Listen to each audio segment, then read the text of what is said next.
નમસ્કાર દર્શક મિત્રો, વોઇસ ઓફ વડોદરા ન્યૂઝમાં આપનું હાર્દિક સ્વાગત છે। વડોદરા શહેર વિસ્તારમાં કેટલાક બુલેટ બાઇક ચાલકો દ્વારા બુલેટ બાઇકમાં નિયમ વિરુદ્ધ મોડિફાઇડ સાયલેન્સર ફિટ કરાવી જાહેર રોડ રસ્તા પર આવા બુલેટો દ્વારા ફટાકડા ફોડી તીવ્ર ઘોંઘાટ કરી ધ્વનિ પ્રદૂષણ ફેલાવતા હોય છે। તીવ્ર ઘોંઘાટથી શાળામાં અભ્યાસ કરતા વિદ્યાર્થીઓ, સિનિયર સિટીઝન તેમજ હોસ્પિટલના દર્દીઓ પર માઠી અસર થાય છે। આ પ્રકારના મોડિફાઇડ બુલેટ ચાલકોને પકડી પાડી અસરકારક કાર્યવાહીના અનુસંધાને મદદનીશ પોલીસ કમિશનર, ટ્રાફિક શાખા પશ્ચિમ, શ્રી ડીએમ વ્યાસ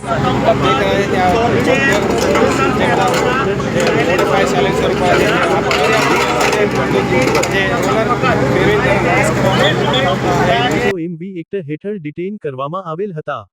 આવા ડિટેઇન કરેલ બુલેટ બાઇકોમાંથી મોડિફાઇડ સાયલેન્સરો કઢાવી મોડિફાઇડ સાયલેન્સર અંગે બુલેટ કંપનીના જાણકાર વ્યક્તિનો અભિપ્રાય મેળવી નામદાર કોર્ટમાંથી મંજૂરી મેળવી બુલેટ બાઇકોના મોડિફાઇડ સાયલેન્સરો ઉપર રોલર ફેરવી 73 વાહનોના મોડિફાઇડ સાયલેન્સરોનો નાશ કરવામાં આવેલ છે। બ્યુરો રિપોર્ટ જગદીશભાઈ ઓડ સાથે સુલતાન મંસૂરી।